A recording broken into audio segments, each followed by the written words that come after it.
me rendez devoir.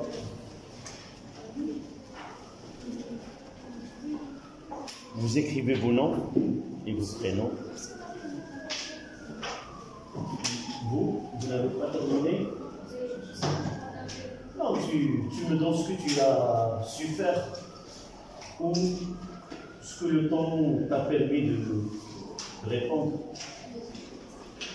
Soit tu n'as pas le temps, soit tu n'as pas su faire toutes les corrections, c'est pas toutes les réponses. Le temps, il manque. J'ai donné les deux juste propositions, soit le temps, soit la compréhension de ces questions. Si quelqu'un se porte volontaire et ramasse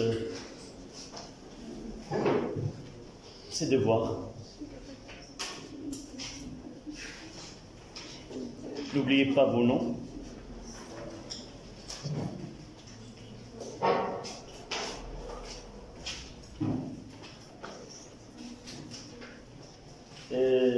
La justification du temps n'est pas toujours admise. Il faut toujours s'arranger de telle façon à avoir le temps de répondre. Mais quelqu'un qui n'a pas écrit, qui n'a pas compris la réponse ou la question, c'est justifiable. Même s'il garde beaucoup de temps à résoudre, il n'arrivera pas à la réponse. Mais ne pas avoir le temps, c'est un peu...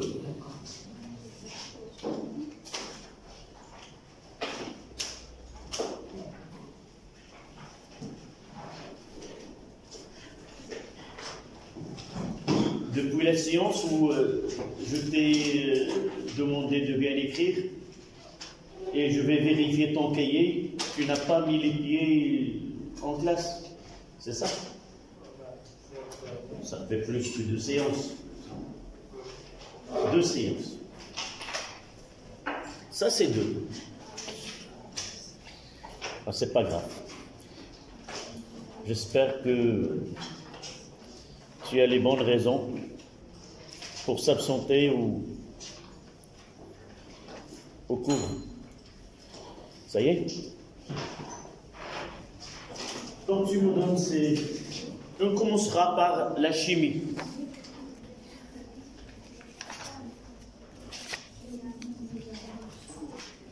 Merci.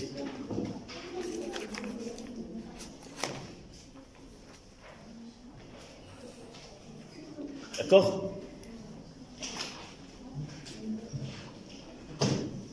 Comment vous l'avez trouvé, ce devoir très difficile, très compliqué? Donnez-moi plus.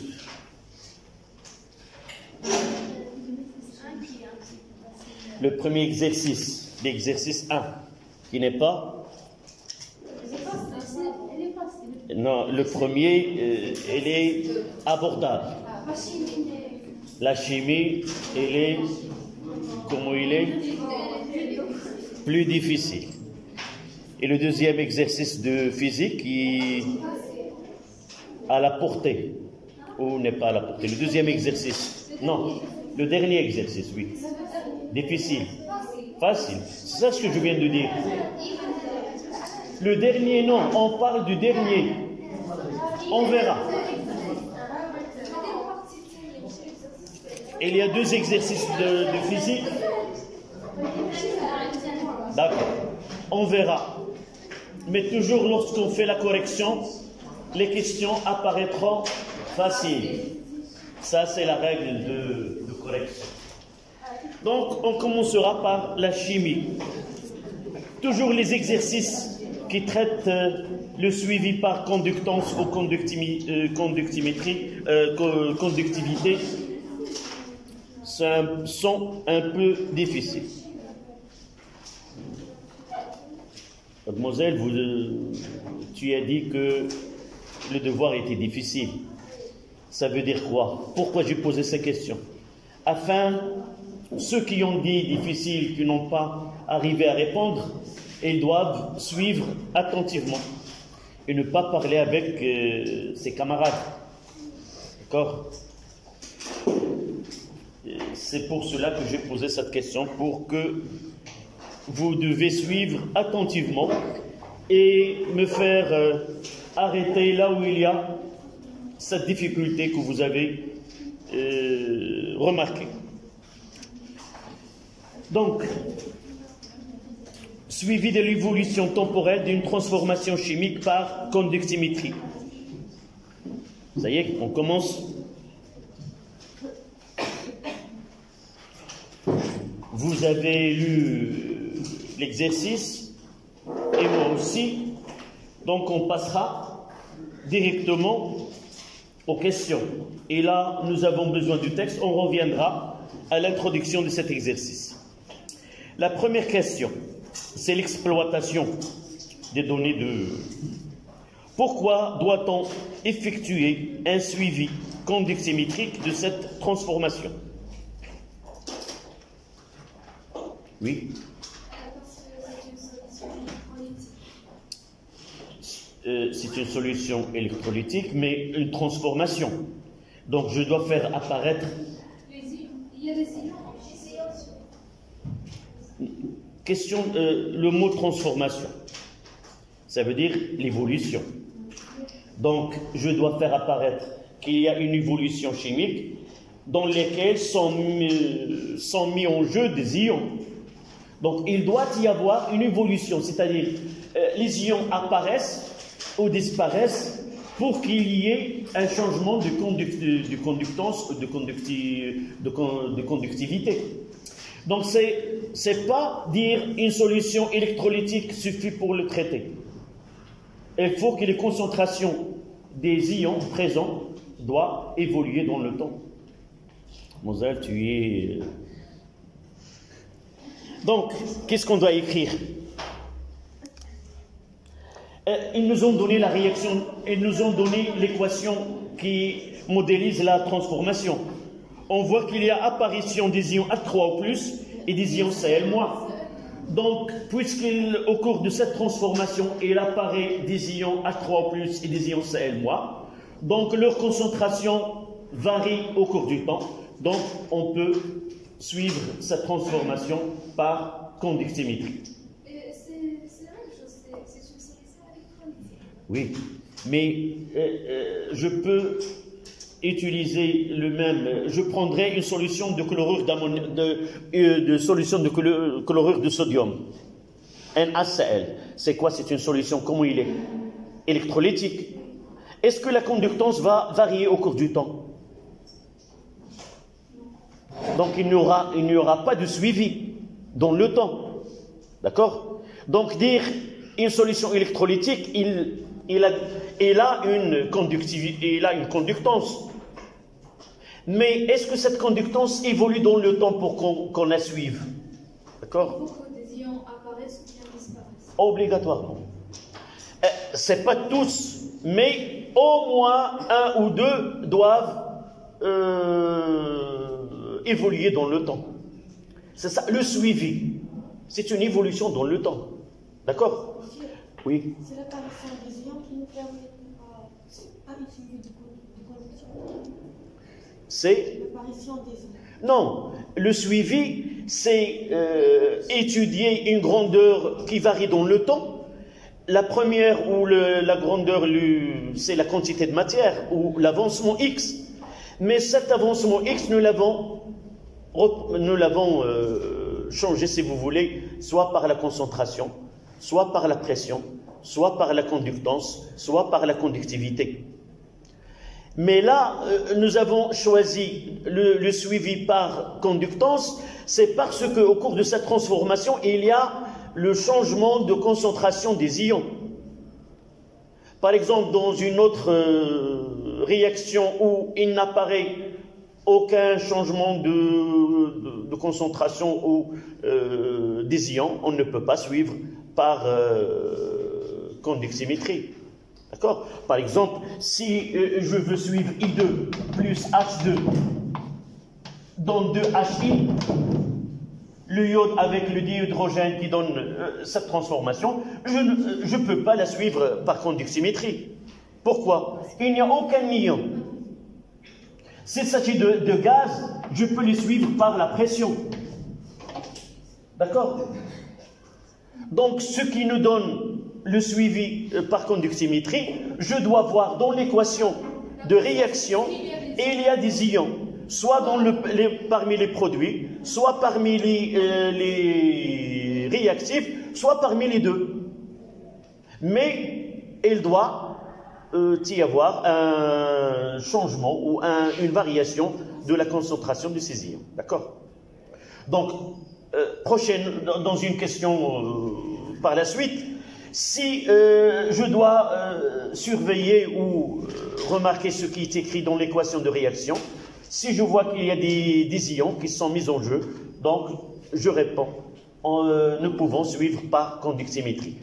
Et là, parmi les conditions, on va voir que les solutions doivent être comment? Les solutions doivent être de concentration très faible. Nous l'avons vu l'année dernière. Les quantités de matière doivent être exprimées en millimoles. D'accord? Les solutions qui sont concentrées ne subissent pas cette loi de U égale à RI, c'est loi d'Ohm. Nous l'avons déjà dit l'année dernière, pour qu'il... je l'ai dit, mais je ne l'ai pas dit avec vous, avec mes élèves qui étaient avec moi en première année. La première des choses, pour traiter les solutions par conductimétrie, les solutions doivent être diluées où les quantités de matière sont exprimées en millimoles, 10 millimoles, 1 millimole ou quelque chose comme ça. D'accord? On va voir que les calculs de quantité de matière sont aussi exprimés ici en millimoles. Non, vous n'avez pas retenu cette phrase, vous l'avez sur le cahier sûrement, et vous avez travaillé. Tu me ramènes ton cahier de l'année dernière s'il en reste. D'accord? D'accord. Donc la première question, c'est chimie.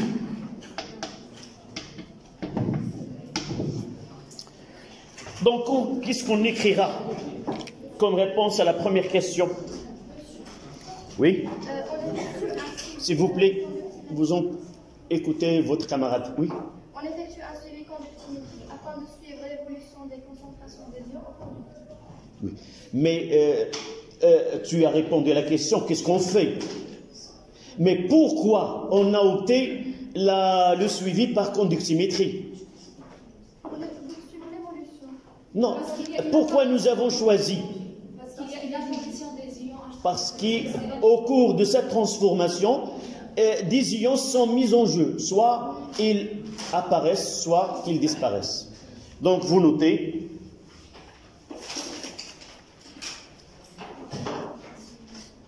On effectue un suivi conductimétrique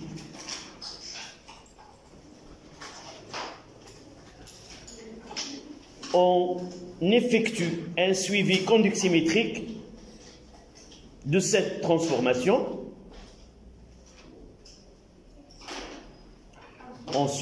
La phrase que vous avez sur la question, si tu as devant tes yeux la feuille de devoir, j'ai enlevé pourquoi et j'ai écrit et je dicte.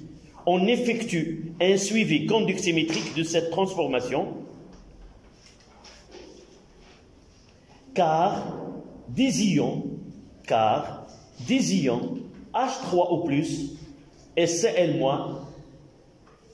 apparaissent au cours de cette réaction. Car des ions H3 ou plus et Cl- apparaissent au cours de cette réaction.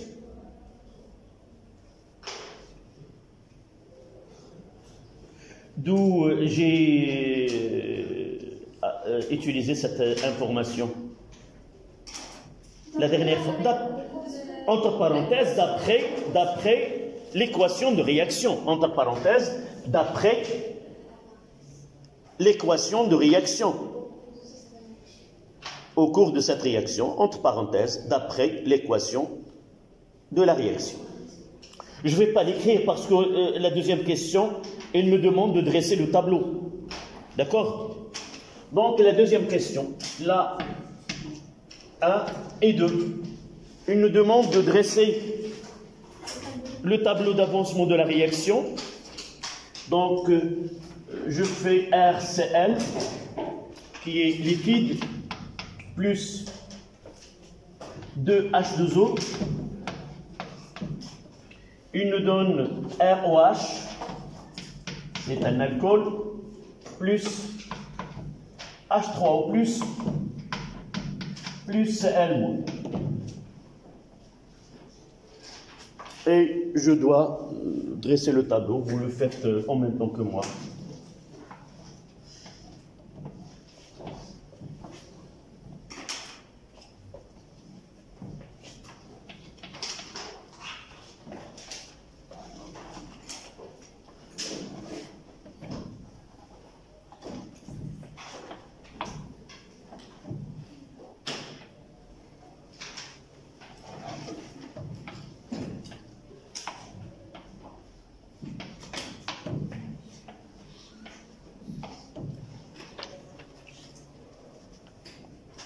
Là, je noterai N0 comme quantité de matière et ils vont demander par la suite.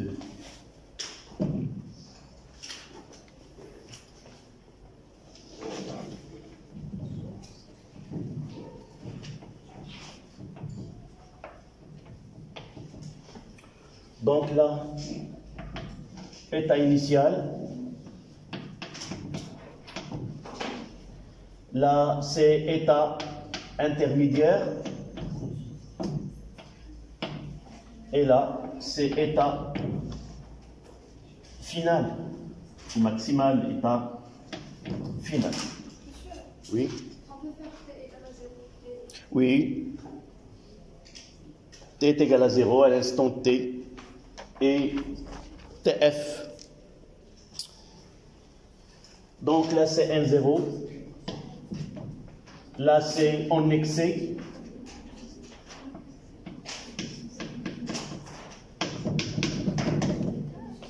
Là, c'est 0. Là, 0. Et là, 0. Là, c'est N0 ou moins X. Et là, c'est X. Et là, c'est X. Et là.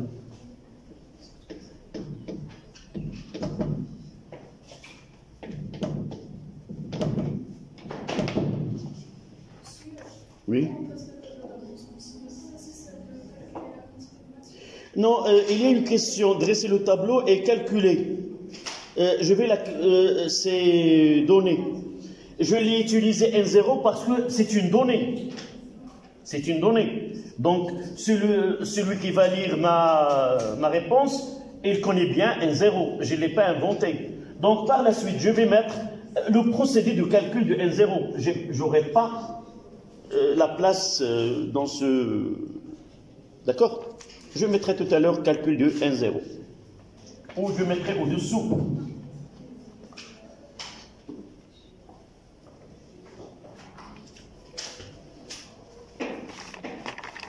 Calcul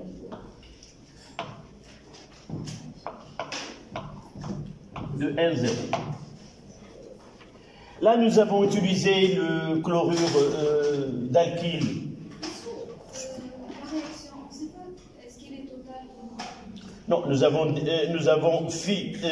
avons utilisé X final, donc nous avons parfaitement le droit d'écrire X final. Nous n'avons rien utilisé comme quoi la réaction elle est totale, sauf la flèche que à ce moment-là, on ne sait pas, nous n'avons pas introduit la différence entre l'écriture avec une flèche ou une double flèche.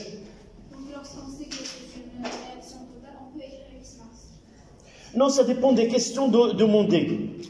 On va voir par la suite. Si on utilise l'état initial, l'état intermédiaire, l'état final et l'état maximal, lorsque les questions, par exemple, ils nous demandent de calculer x max, ou ils nous demandent de calculer le taux d'avancement final. Si les questions dans les questions il y a ce xm, nous devons l'introduire dans ce tableau d'avancement. Parce qu'il y a x max. Oui, mais ça ne sert à rien de l'utiliser ici. Il suffit de remplacer x par x max. D'accord? C'est pas primordial de le mentionner sur le tableau. Oui. On ne peut pas écrire évidemment x max. Pourquoi? Si tu donnais...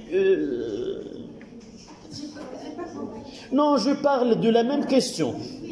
Mais toi, tu ne m'écoutes pas et tu attends uniquement ta question. D'accord. Pourquoi nous n'avons pas utilisé N0 moins X max? Ça ne sert à rien. Ça ne sert à rien. On alourdit le tableau tout simplement.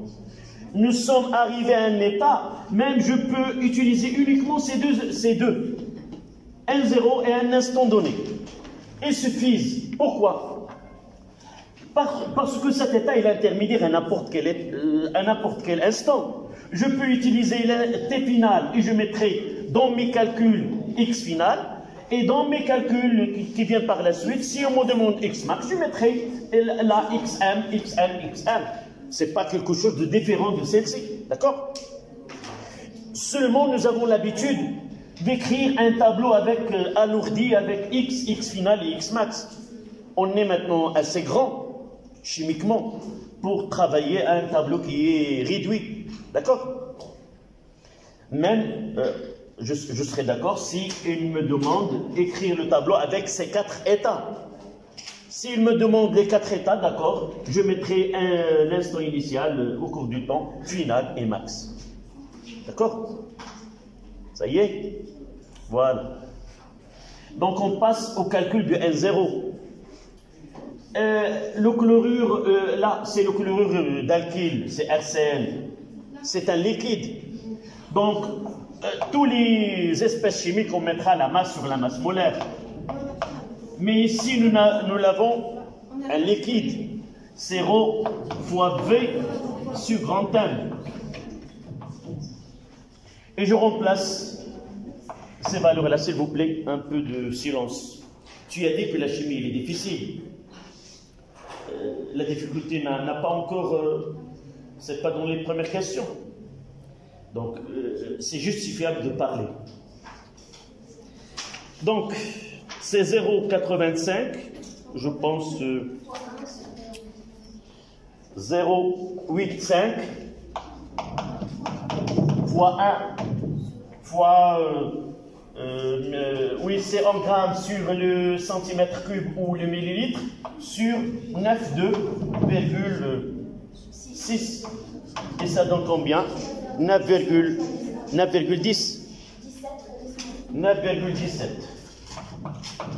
10 à la puissance moins 3 mol.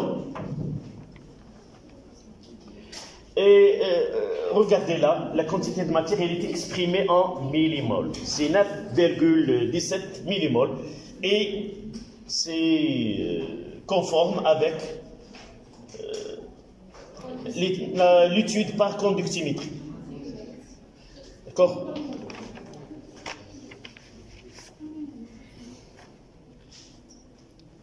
C'était la question 2. La question 3. Dresser un tableau, et là c'est la question 3.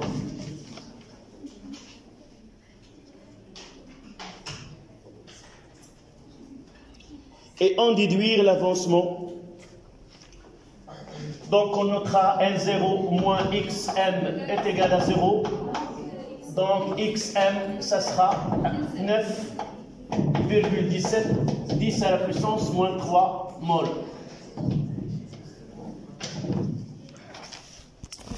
Oui. En grammes par litre. Mais ça donne la même. Et qu'est-ce que tu as utilisé pour ce volume? Grammes par litre. Et le volume? Et le volume par litre. Oui. Tu as uniquement Tu as perdu quelques minutes parce que le centimètre cube, c'est le millilitre. D'accord? Donc, je vais l'écrire ici. 1 millilitre, est égal à 1 centimètre cube. Et par la suite, si on nous donne en grammes par millilitre, il nous donne le volume en centimètres cubes, c'est la même chose. Il ne faut pas convertir vers le litre. D'accord?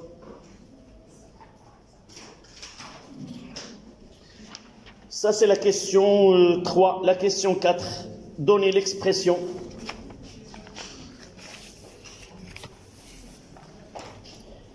L'exercice que j'ai donné à vous, camarades de PC, de la deuxième année PC2 arabisé, était plus difficile. Est-ce que tu as vu le devoir de ton frère? Comment? Je lui ai demandé si tu as lui donné de l'aide ou pas. Non, tu l'as laissé seul à travailler. Et j'espère que tu as travaillé cet exercice. Leur exercice de chimie, il est très difficile par rapport à... C'est très difficile. On va voir où apparaîtra la difficulté entre les deux exercices. J'espère bien que essayez de le travailler, même s'il est en arabe. D'accord? Donc on passe à la question... donner l'expression. La première des choses, c'est l'expression de la conductivité. Elle est simple, mais pour eux, il est difficile. Pour arriver à cette expression, on a utilisé la moitié de ce tableau qui est devant vous, uniquement pour arriver à l'expression de sigma. D'accord? Donc, la question 4. Donc, pour donner l'expression de la conductivité, nous devons suivre un procédé. La première étape, c'est quoi? C'est l'inventaire des ions mis en jeu au cours de cette transformation. Qu'ils soient présents dans l'équation de la réaction ou qu'ils sont ramenés ce qu'on appelle comme des ions spectateurs qui n'apparaissent pas, qui s'introduisent comme solution, mais ils n'interviennent pas dans la réaction. Et c'était ça l'exercice de vos camarades de l'autre classe. Mais une question de rappel, donner la concentration d'un ion qui n'apparaît pas dans l'équation afin de le mettre sur la route pour la correction. D'accord? Donc, dans ce cas-là, je dois lire les composés que nous avons utilisés. Donc, je pense que vous avez lu aussi l'introduction de l'exercice. On voit dans cet exercice, il n'y a que des produits qui sont sous forme ionique, H3O+, et Cl-. Nous avons fait l'hydrolyse de ce chlorure d'alkyle avec de l'eau. Donc, les réactifs sont neutres et ils apparaîtront des ions H3O+, et des ions Cl-. Donc, les ions qui interviennent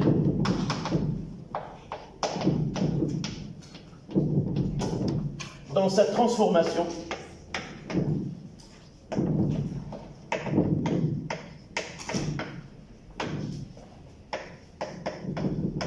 sont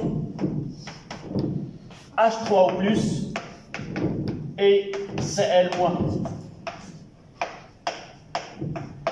Et ce qui donne le caractère physique de cette étude suivie par conductimétrie, c'est que la physique ne s'intéresse pas aux réactions chimiques.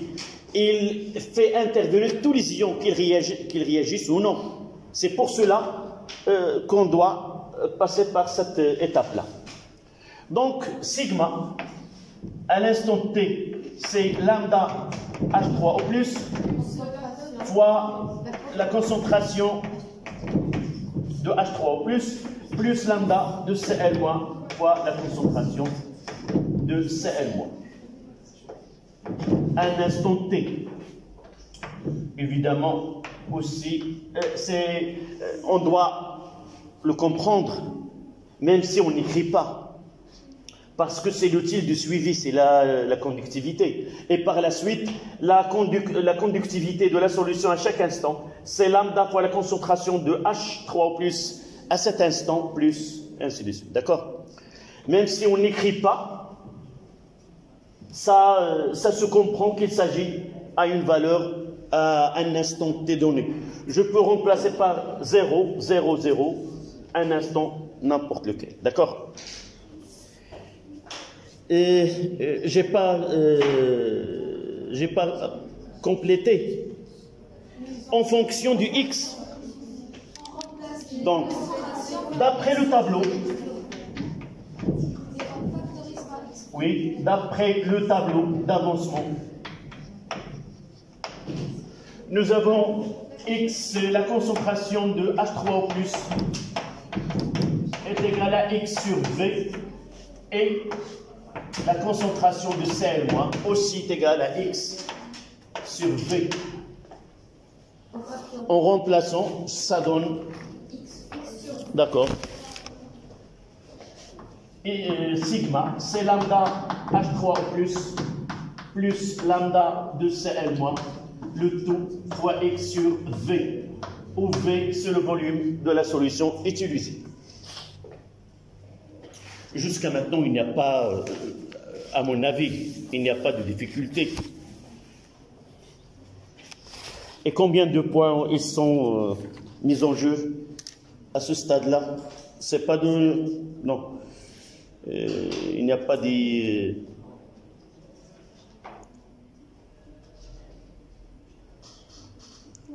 Non, c'est pas à noter. Donc, normalement, comme je dois donner le barème sur ce devoir afin de savoir combien de points peut-on avoir pour chaque exercice. On passe à la question 5.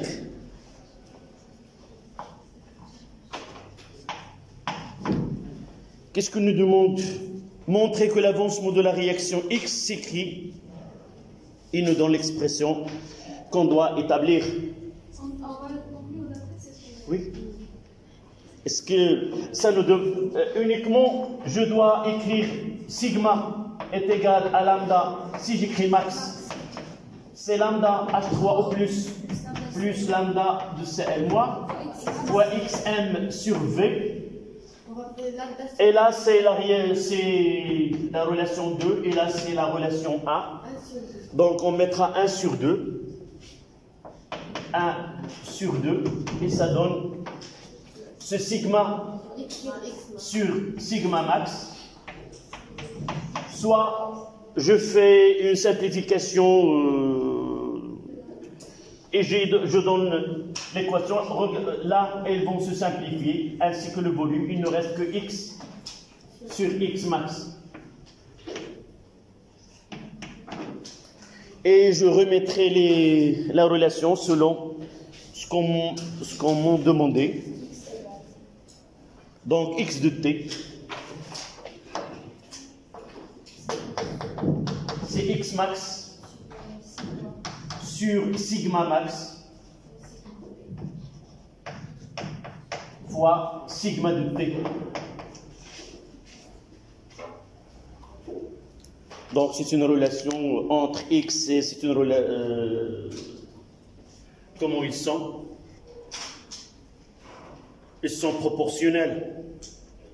X est proportionnel à sigma.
D'accord?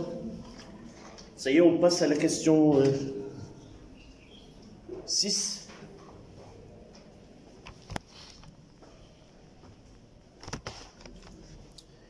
Question 6. Qu'est-ce qu'on va faire? Il nous demande quoi? De déterminer la composition du système chimique à l'instant t égale à 7 minutes. Définir, c'est la question 7. Donc, A T1 est égal à 7 minutes. Qu'est-ce qu'on doit écrire? On doit penser à la question. Il nous demande la composition. C'est-à-dire, on doit connaître l'avancement X à cet instant. Et pour connaître l'avancement X à cet instant, on doit utiliser l'équation que nous avons là. X de t est égal à X max sur sigma max fois sigma à l'instant t.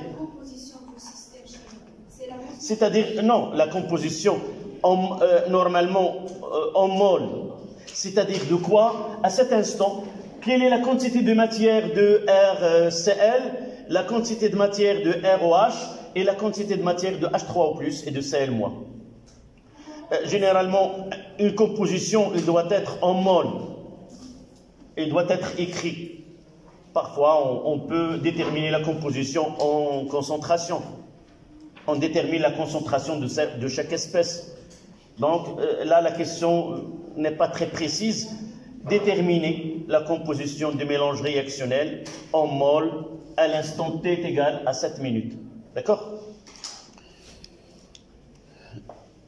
Donc, à t est égal à 7 minutes, d'après la courbe.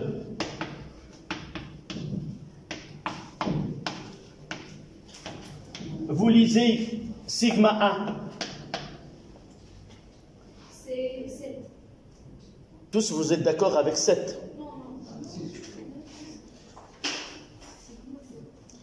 D'abord, la technique de lecture. La technique de lecture. Je pars à T. Voilà, 6.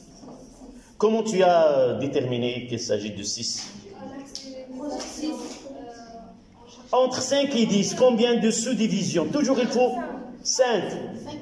C'est-à-dire 5, chaque 6, 7, 8, 9, 10, et on part à la deuxième division qui monte et qui donne le 6. 6. Et 6 quoi? Et là, c'est une petite difficulté. Milli-Siemens, centimètre moins 1. Je dois la convertir en unité internationale. D'accord? Ça donne C6 fois 10 à la puissance moins 3 Siemens. Et là, le 1 cm, elle est au dénominateur. C'est 10 moins 1 mètre. D'accord? Et si tu mets d'accord, tu donnes... Tu ne laisses pas la question posée sur ton visage. D'accord? Comment j'ai converti? Non, tu fais d'accord. Ah, pardon, 10 moins 2. Là, 1 cm. Je peux mettre C6 fois 10 moins 3. Là, centimètre moins 1. C6 fois 10 moins 3. Siemens. Ou 1 centimètre moins 1. C'est-à-dire 6 fois 10 moins 3. Siemens. Et 10 moins 2 moins 1. Et là, mètre. Je convertis 1 centimètre en mètre. Et ça donne 6 fois 10 moins 3 fois 10 à la puissance 2 Siemens mètre moins 1. Et ça donne 0,6. D'accord? C'est 0,6 Siemens mètre moins 1. Voilà la valeur de sigma 1.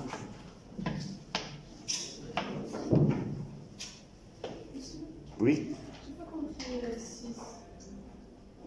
Tu n'as pas compris quoi?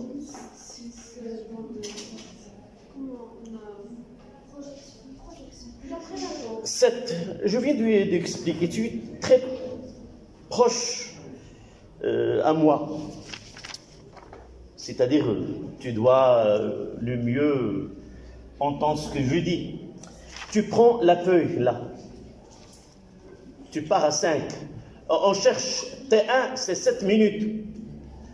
Tu te focalises sur le 5, sur l'axe horizontal. Tu comptes combien de tirés entre le 5 et le 10? Combien? C'est 5. Ça veut dire quoi? Si je parle... Tu cherches les 7 dans la 6 et... Là.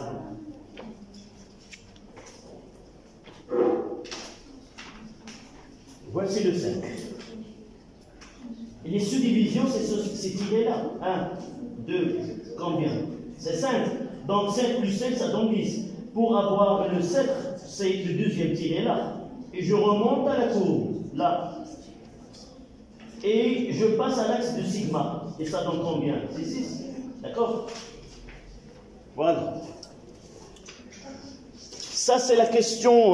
On n'a pas terminé la question.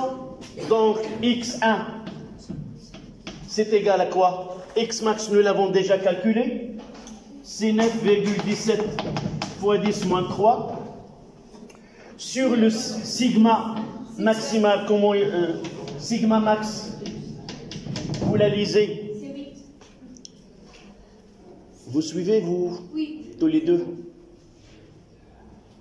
Donc c'est 0. Chaque séance, je pose la même question. Est-ce que vous suivez? La première des choses, tu n'as pas ramené ton devoir. Tous les deux.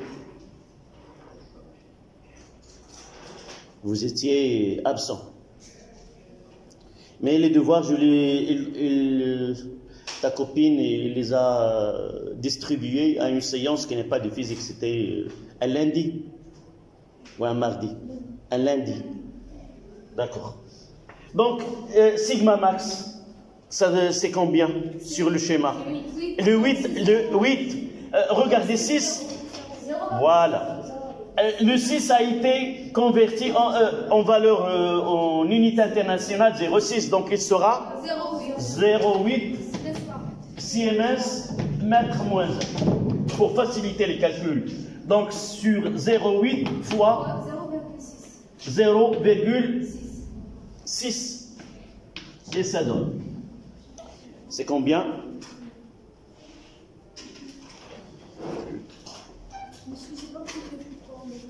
Comment? À haute voix, s'il te plaît. Oui. J'écrirai la valeur, c'est 87. Fois 10 moins 3. Mol. Je reviens à... Oui, on peut l'écrire 6,87 millimoles. Qu'est-ce que tu n'as pas... Là, tu as suivi comment on a déterminé sigma 1. D'accord. Sur l'axe de sigma, en réalité, c'est quoi? C'est 6. Sigma max, c'est quoi? Comment on l'a déterminé sur le schéma?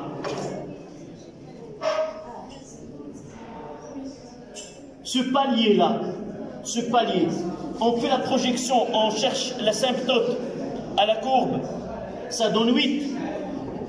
6, il a été converti en 0,6.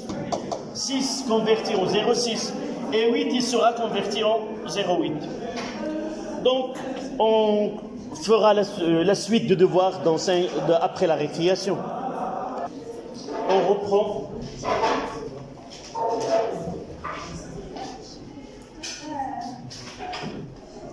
On vient de calculer l'avancement x1 à l'instant t1, qui est 7 minutes, là. Nous avons déterminé graphiquement la valeur de sigma, qui est 6 millisiemens centimètre moins 1, et nous avons calculé sa valeur en système international.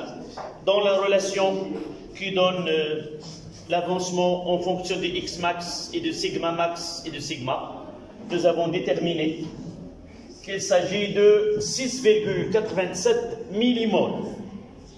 La question, c'est déterminer la composition du mélange.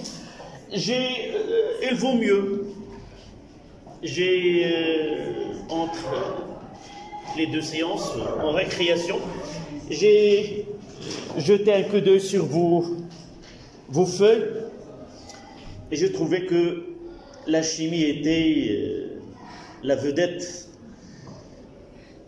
de ce devoir.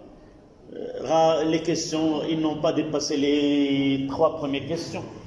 Je ne sais pas, jusqu'à X, mais jusque-là. La question de la composition du système, L'année dernière, dans les réactions, comment on détermine comment il est composé le milieu réactionnel. Et qu'est-ce que tu as comme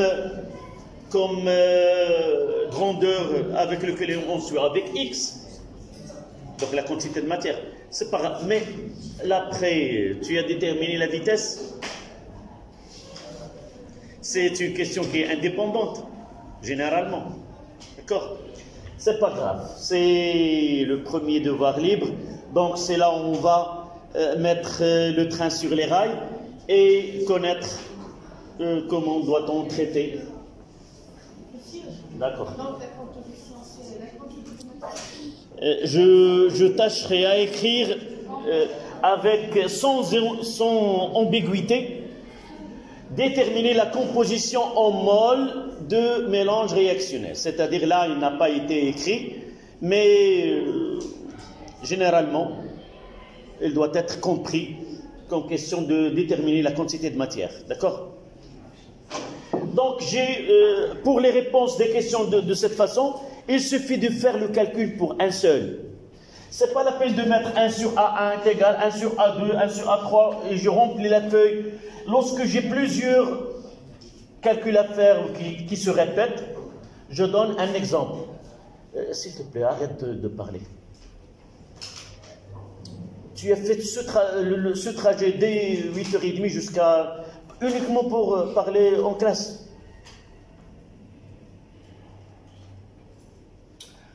J'ai dit qu'il vaut mieux de faire un calcul et de remplacer. Ce n'est pas la peine de mettre 1 sur A1 est égal, 1 sur 2, 0, 0. D'accord? Ici, nous avons x1. Je mettrai n à l'instant t1 de R, CL. C'est combien? C'est 9,17 moins 6,87 en millimoles. Ça donne combien? 2,3. Et je mettrai 2,3 et là c'est simple, ça sera 6,87 en millimètres. D'accord? D'accord? On passe à la question suivante. C'est la question 8. Trouver. Non, définir. Calculer la composition. Définir le temps de demi-réaction T1 demi.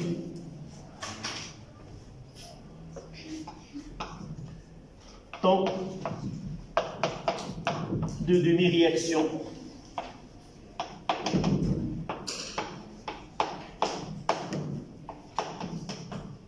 Quelle est cette définition? L'avancement atteindra sa moitié de sa valeur. Évidemment, c'est la correcte. Donc, vous la notez. C'est la durée au bout de laquelle l'avancement X aura. C'est la 7e. Et la 6e, c'est celle-là la 6e. Donc, le temps de demi-réaction, c'est la durée au bout de laquelle l'avancement X atteindra la moitié de sa valeur maximale, finale, pardon. La valeur de la moitié de sa valeur finale. Et dans ce cas-là, ils ont dit qu'il s'agit d'une réaction qui est totale. C'est la valeur, la moitié de sa valeur maximale. Ce qu'ils ont dit dans l'énoncé. Mais nous avons une courbe nous n'avons pas besoin de cette information, s'il est total ou non.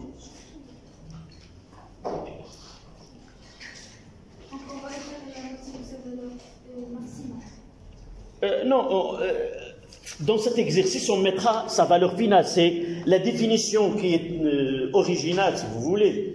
Mais ce n'est pas toujours la valeur maximale sur 2. Donc, s'il me demande la définition authentique, ça sera celle-là, finale sur 2. J'ajouterai au-dessous, puisque dans ce cas-là, ainsi de suite, je mettrai. D'accord? Mais s'il me demande la définition, je donnerai ça au bout de laquelle il atteindra la moitié de sa valeur finale. Donc ceci c'est pour la question qui est la question 7. Non, la question calculée là, comme à l'instant. Oui, définir le temps de demi-réaction T1 demi. Donc nous avons la définition, il est lié à X, à l'avancement. Mais dans la courbe, nous n'avons pas l'avancement. Donc nous devons, si vous voulez, convertir cette définition à une définition qui est adaptable à notre exercice. Comment doit-on faire, mademoiselle? Comment doit-on faire pour répondre à cette question? Non, Comment la question? non, la copine qui est juste derrière, oui.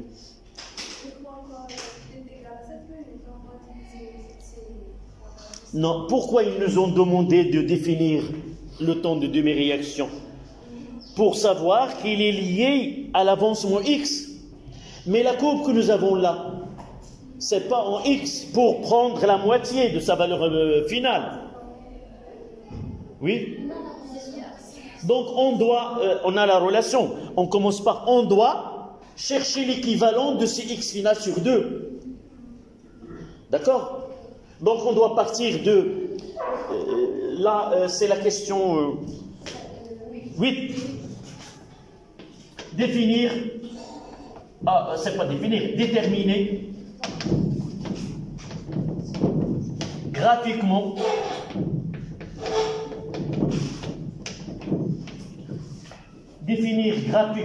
T1 demi.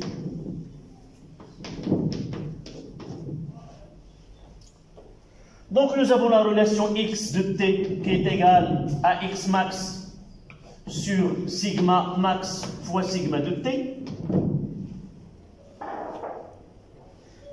Donc nous devons rendre cette relation, cette définition applicable au cas de conductivité. Je mettrai x1 demi, ça sera égal à x max sur sigma. Non, je dois... la seule relation où je ne dois rien démontrer, rien faire, si la courbe est donnée en x, je passerai directement à la courbe visualiser x final et diviser par 2 et lire t1 demi, à part x en fonction de temps. Je dois établir la relation entre x et la grandeur d'étude dans l'exercice que vous avez devant vous. Donc là, je dois lier x1 demi avec la cx max fois sigma 1 demi. D'accord? Et ce x 1 demi, c'est quoi? X 1 demi, c'est x final sur 2. Et je vais essayer d'écrire x final est égal à quoi? C'est x max sur sigma m fois sigma final. On remplace. On remplace quoi? X final, ça sera 2. X final, cette relation qui est 2, là c'est 1 et là c'est 3. De 2, je peux aboutir à x final, ça sera 2 fois x 1 demi. Et x 1 demi, c'est... Et x 1 demi, c'est quoi? Ça sera 2 fois xn sur sigma m fois sigma 1 demi. Je dois arriver à ce sigma 1 demi qui est dans la courbe pour déterminer le temps. Si x est égal à, lorsque x est égal à x 1 demi, on aura sigma 1 demi. Et le temps t, ça sera t 1 demi.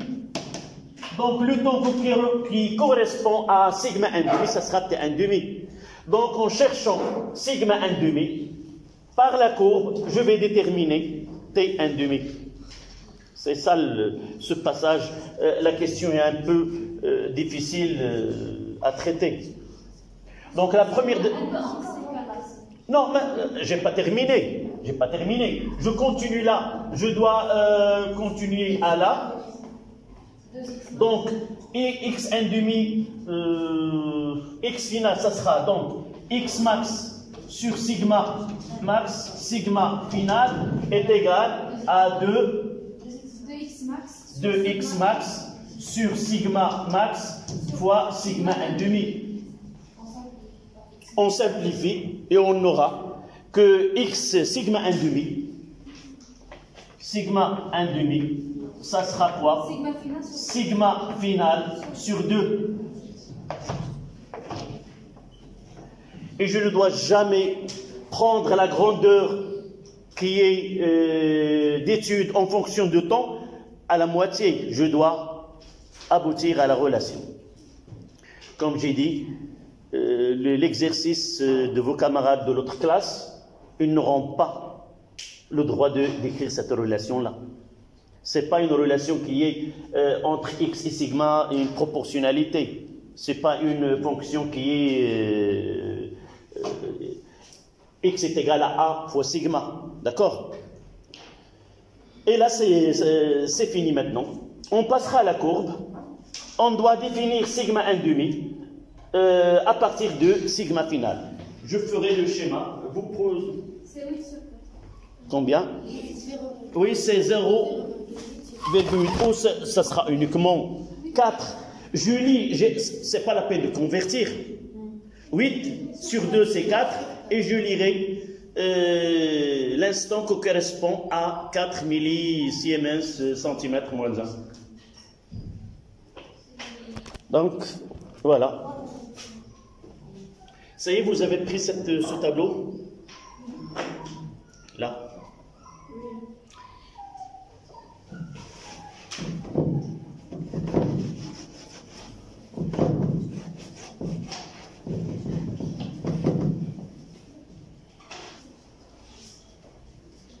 Est-il une question, mademoiselle?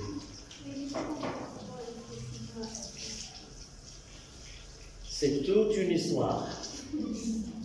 L'histoire commence par la définition de temps de demi-réaction.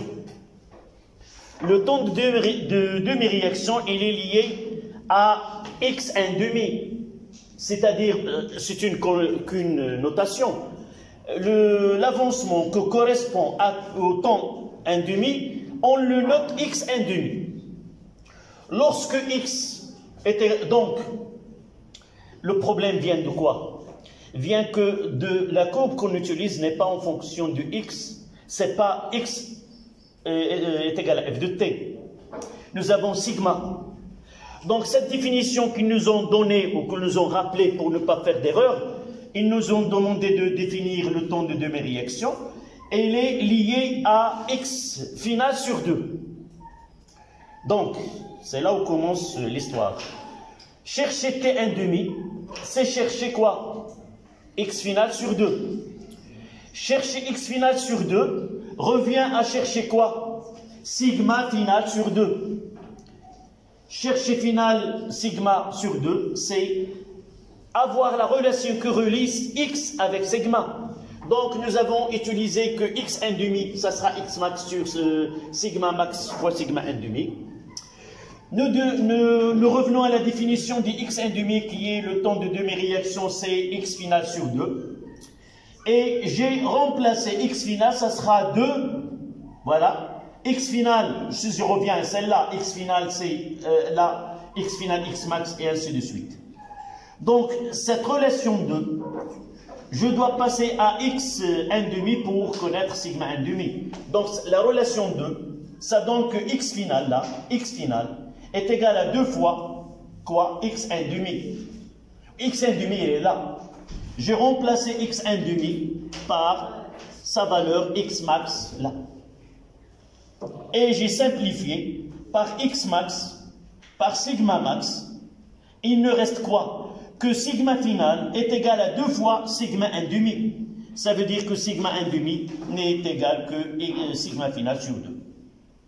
C'est un procédé qui est mathématique. Là, il n'y a pas, à part 1,5, c'est quoi la définition? Tout ce que nous avons fait là, c'est de la mathématique.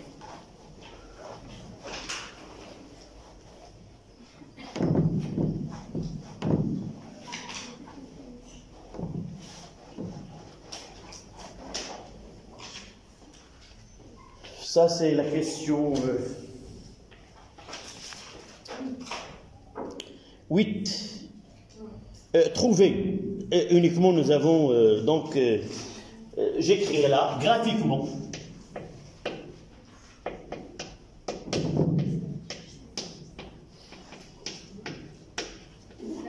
À sigma 1,5, qui est égal à 4 millisiemens centimètres moins 1, correspond, 2 points, combien vous avez lu?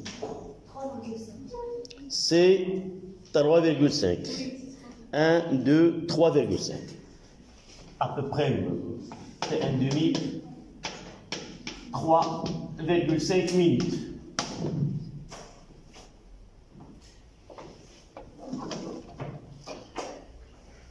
Est-ce que nous pouvons déterminer le temps de réaction, le temps total que durera la réaction? Oui, 7 minutes. Combien?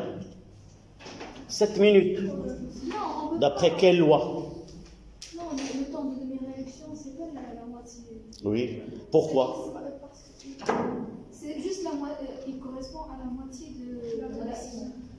Non. Pourquoi essaie de donner une réponse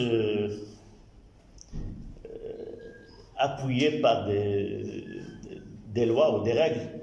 Tout simplement parce que la relation qui lie l'avancement ou le sigma avec le temps n'est pas une relation qui est proportionnelle. Nous avons là x de cette façon. D'accord? Donc, jamais on peut déterminer d'une façon comme le double. C'est vrai qu'on peut déterminer graphiquement à partir de la courbe, où on essaie de déterminer à partir de quelle valeur du t la courbe et garde ce x final. Ceci on étudiera en électricité ou par la suite, lorsque nous aurons les lois mathématiques qui gouvernent cette relation-là. Donc c'était la question 8, on passe à la question 9. Exprimer la vitesse de réaction en fonction de sigma. Là, la question 9. On doit partir de la définition générale. V, d'accord? C'est 1 sur grand V, d de x sur dt. D'accord? Et nous avons là x avec x de t est égal x max sur sigma max fois sigma de t. Donc on fait la dérivée de x sur dt. Ça donne quoi? La dérivée de x max sur... Oui, ça dérivé toute cette partie-là. Vous me donnez une expression qui est simplifiée. Oui. C'est la question de la tangente. Non. Il nous donne la question demandée, c'est déterminer l'expression de la vitesse en fonction de sigma. c'est pas déterminer la valeur à un instant donné. C'est, on fait un procédé toujours. Si l'étude ne se fait pas avec l'avancement X, avec une autre grandeur, toujours il nous demande de faire apparaître cette grandeur avec laquelle on fait le suivi dans l'expression de la vitesse. Parce que celle-là ne sera pas opérationnelle dans notre exercice, nous n'avons pas X. Donc nous devons changer cette expression à l'expression en fonction du sigma. C'est ça ce que nous ont demandé. Donc là, j'ai voulu ça. Ça c'est une constante. Non. Une constante fois la fonction. Vous avez en mathématiques, entre guillemets, lambda f de x prime, ça sera quoi? C'est lambda fois f prime de x. Là. Lambda f de x. C'est quoi? C'est lambda f prime de x. D'accord? Donc là, ce sont deux valeurs constantes. Deux valeurs constantes. Donc ça sera xm sur sigma m. D de sigma sur dt.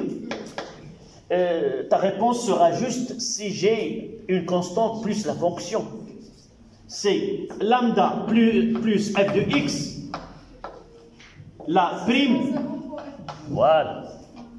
Mais là, elle doit avoir plus et non pas multiplié. D'accord? Donc, ça sera, si je remplace là, ça donne V combien? V c'est 1 sur c'est X max sur V fois sigma M fois D de sigma sur dt. Voilà l'expression de la vitesse volumique de réaction lorsqu'on suit cette évolution par la conductivité sigma. Et là, nous voyons qu'il y a une proportionnalité entre la vitesse et sigma. Et la question qui viendra par la suite, c'est celle qu'on doit calculer. Exprimer la vitesse de réaction en fonction du sigma de t. Donc là, c'est là où se termine la question 9. C'est quoi la question? Oui, ça nous l'avons dit au cours en physique. La notion de dérivée, on n'utilise pas le prime. D'accord? On fait d sur dt. D'accord? Donc l'évolution dans le temps. Comment varie la conductivité au cours du temps? Donc, si j'ai l'expression du x, pour remplacer la dérivée de x, il suffit de dériver l'expression donnant x.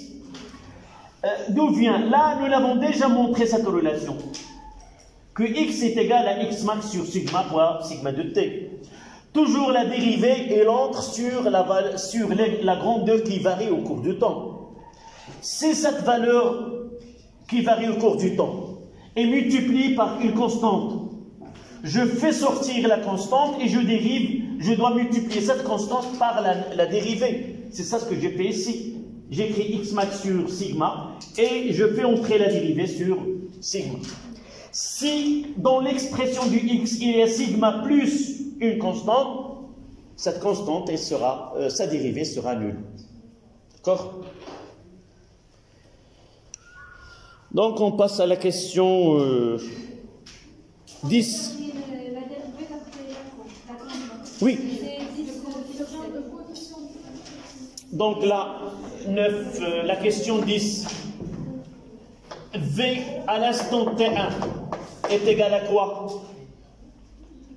Est égal à x max sur V fois sigma max fois A1. Vous voyez? Fois A1. Et je noterai que AA est la pente. Voilà. La pente, c'est le coefficient directeur de la pente. C'est la pente ou le coefficient directeur, c'est la pente de la tangente à sigma de t à T1. Et je détermine cette valeur-là. J'ai fait mes calculs, je ferai Voilà ce que j'ai fait. Je trace uniquement la tangente. La tangente, il part de là, de 5.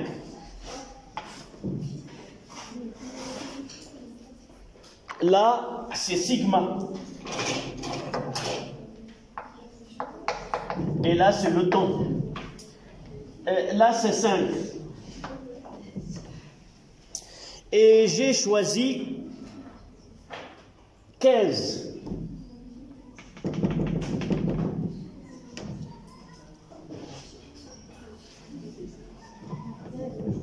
Minutes. Et la lecture du sigma correspondant, ça donne 8. Je pense que vous avez, vous aussi, la même lecture, là, c'est 8. Et voici cet angle alpha. Et là, ça sera un angle 2. Donc, tangente alpha est égal à quoi? Côté opposé, c'est 8 moins 5. J'ai pas fait une chose, s'il vous plaît. J'ai pensé avant comment je dois procéder dans les calculs. J'ai utilisé là un coefficient directeur là en valeur de quoi? De sigma qui est en Siemens, en millisiemens, centimètre moins 1. Soit nous avons deux. J'ai opté par cette méthode. 8 moins 5. Et là, lorsque j'utiliserai ce sigma-là, voilà, je simplifierai l'unité. J'utiliserai 8. Soit j'utilise 0,8 moins 0,5 sur le temps. Et j'utilise le temps en minutes parce que dans la valeur de V, il y a le temps est en minutes. Donc je ne dois pas convertir. Ça donne 15 moins 0. Et ça donne combien? Je la laisserai comme ça. Donc je pars à V. À V ici. V à l'instant T1. X max c'est combien? C'est 9,17 fois 10 moins 3 sur V. Dans l'expression, il est donné en litres. Dans l'expression de V. On a 50 millilitres d'homicide et 1 millilitre de... Et 25 d'éthanol. C'est-à-dire 0,76. Oui. 50, 25 et 1. Je vais utiliser le litre comme unité. 0,76. Sigma, j'ai utilisé là les valeurs comment? En ces valeurs, en Siemens, centimètre moins 1. Donc sigma, ça sera combien? J'utiliserai le 8. Sigma max. Sigma final, pardon. D'accord? Ça sera 8. Fois A1, c'est 8 moins 5 sur 15.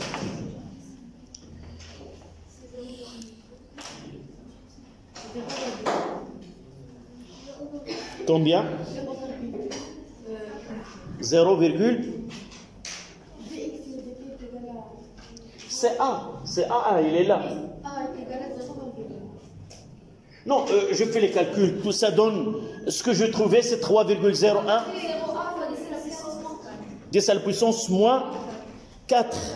Et là, ça donne c'est 3, 10 moins 3. Où on sait... Parce qu'on a fait en millimètres. Non, non. On refait dans le calcul international. Pour ne pas... Donc là, c'est combien? C'est 8. C'est 3 là. 0,2. J'utiliserai en système international. C'est 0,8 moins 0,5 sur 15. Ça donne combien? C'est 2, 10 moins 3.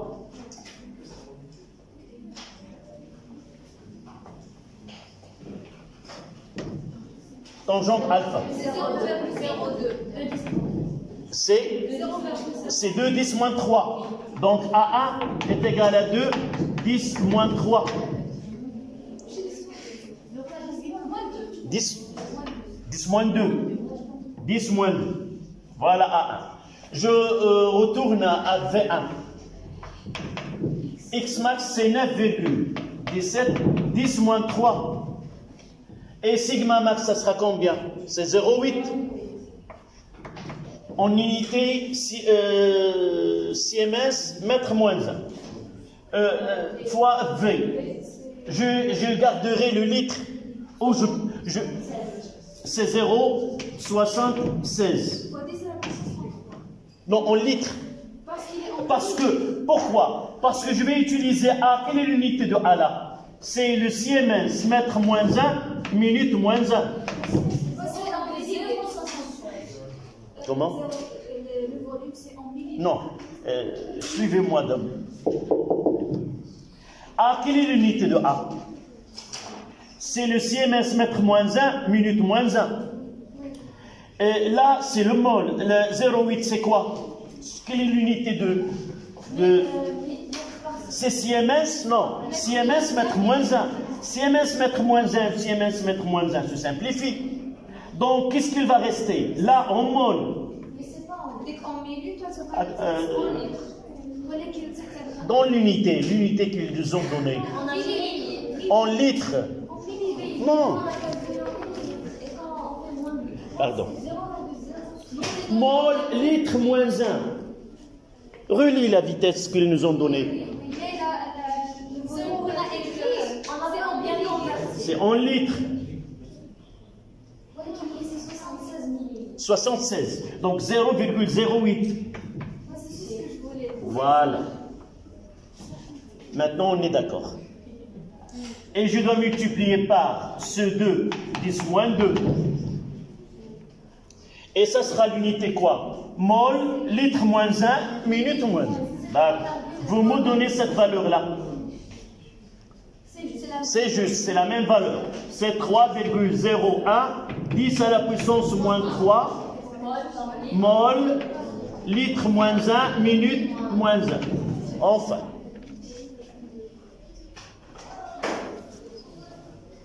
Je refais ce calcul-là qui est juste dessous, je le refais dans un espace plus grand, là. Le coefficient AA, c'est quoi? C'est 0,8 moins 0,5 sur 15, et ça donne combien nous avons trouvé?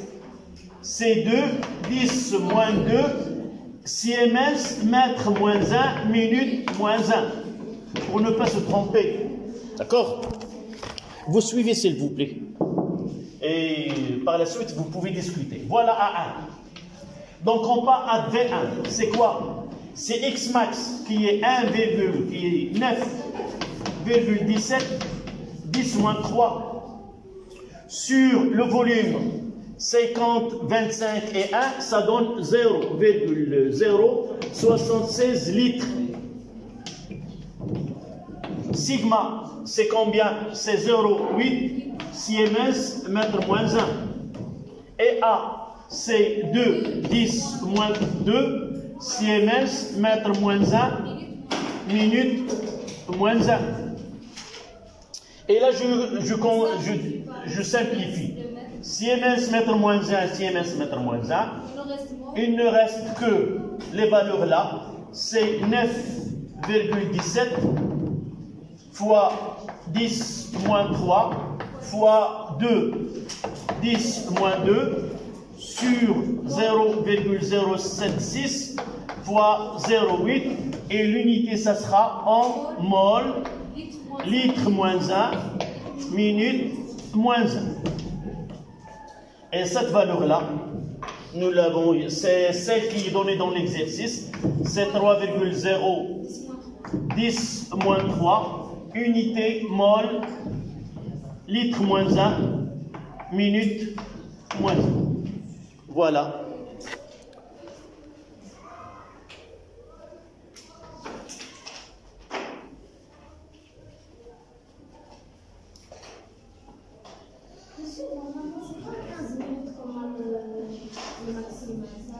Non, non.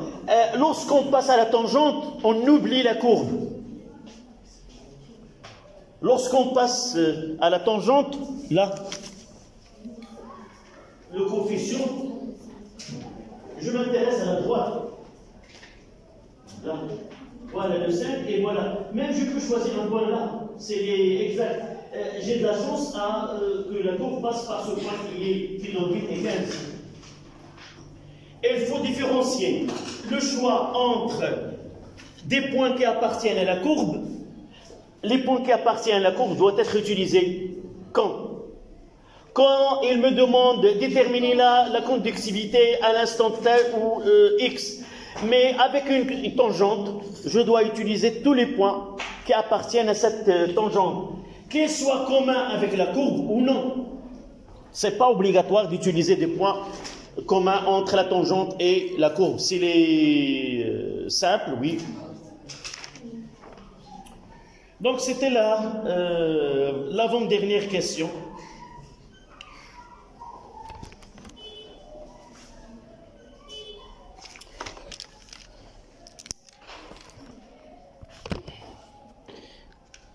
Donc la question qui est 11.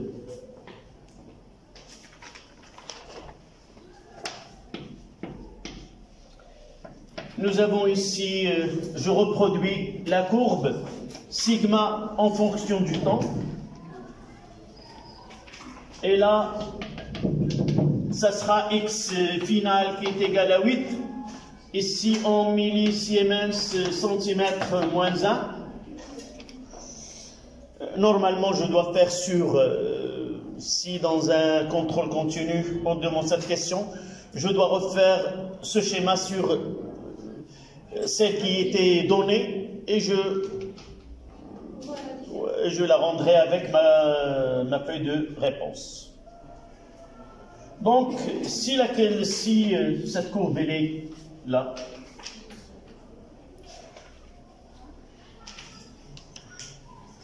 je vais essayer de voir qu'il est là à partir de 20. À partir de 20, la courbe commence à garder la même valeur comme conductivité.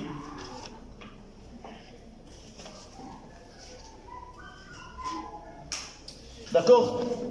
La question, c'est que on doit représenter l'allure générale de la courbe lorsque la température est de 20 degrés Celsius.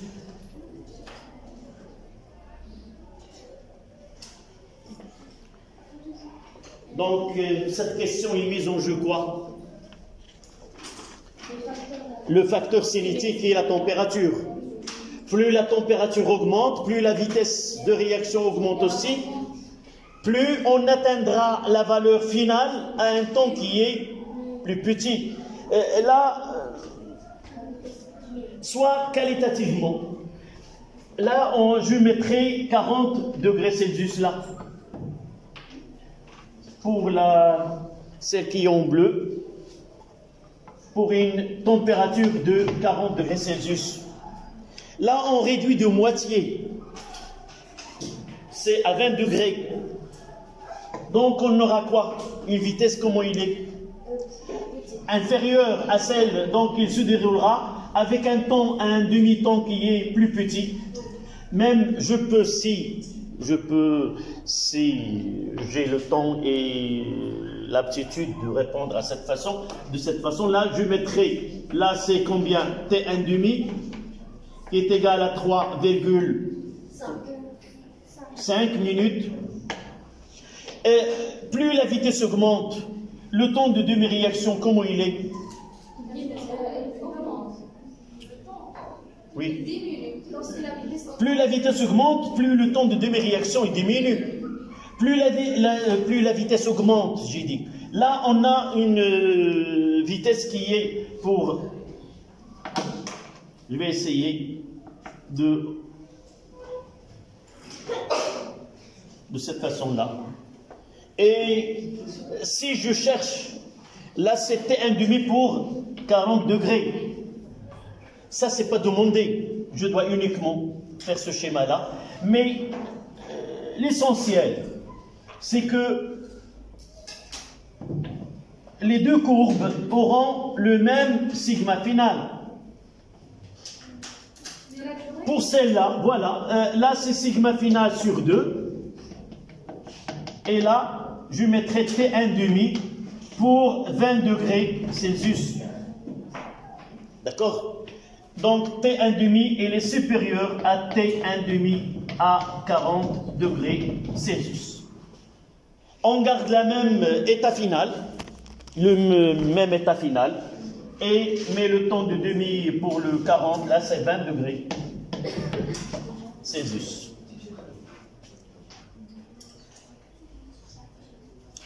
Si pour une température qui est supérieure, on doit faire comme ça. Si elle est supérieure, on mettra comme ça. Inférieure, on mettra.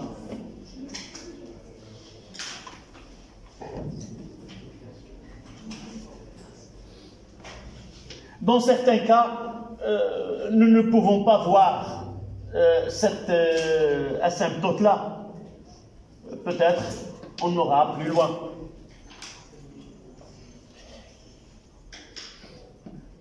J'aimerais bien que un de vous réponde de cette manière-là.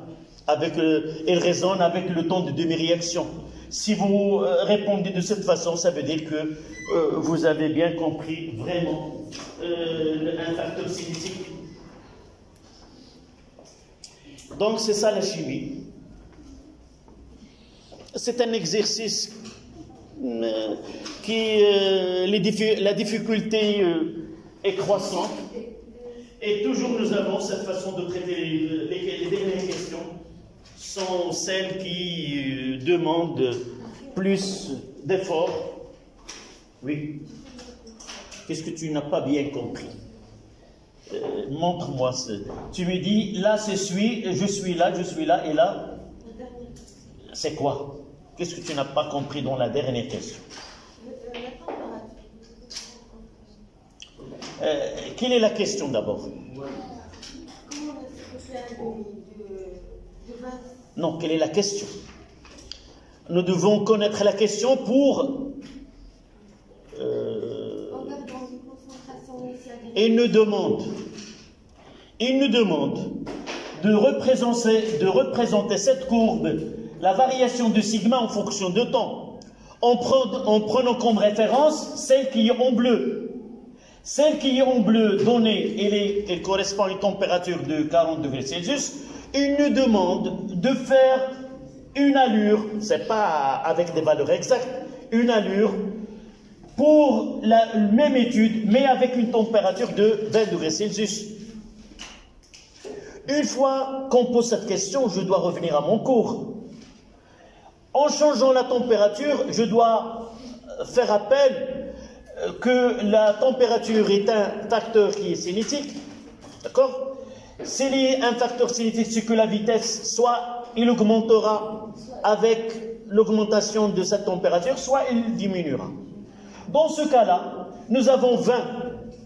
Donc la vitesse de réaction, elle va diminuer relativement à celle de 40 degrés. S'il vous plaît. D'accord? Donc, si je veux répondre avec le minimum d'effort, ça veut dire quoi?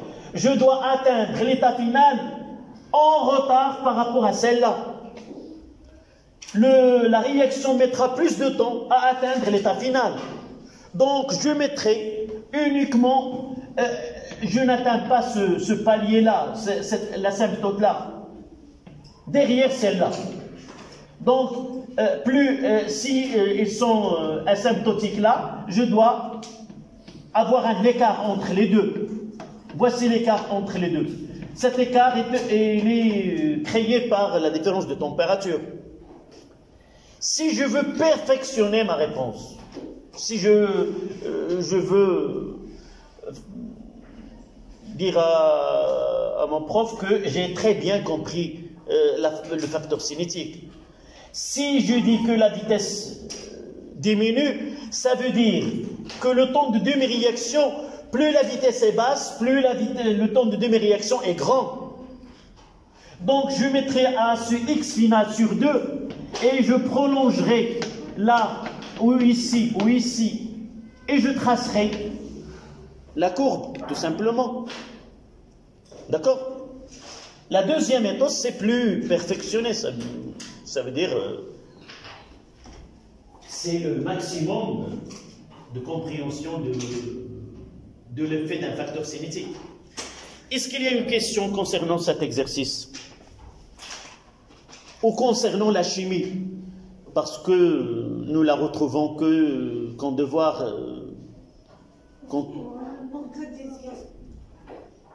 contrôle continu, en classe. Oui. Nous l'avons dit. Nous l'avons dit, la première des choses, c'est exprimer... exprimer quoi? Exprimer la conductivité de la solution en fonction de tout ce qui est dans le mélange réactionnel. Je vous invite à contacter si vous avez un ami à l'autre classe et de voir la correction de chimie de deuxième PC 2. 1 ou 2? 2. Vous êtes 1 et eux sont 2. Français, même français, on dit 1. Même vous êtes l'unique classe en français, on la note 2 PC1. D'accord? Mais je vais essayer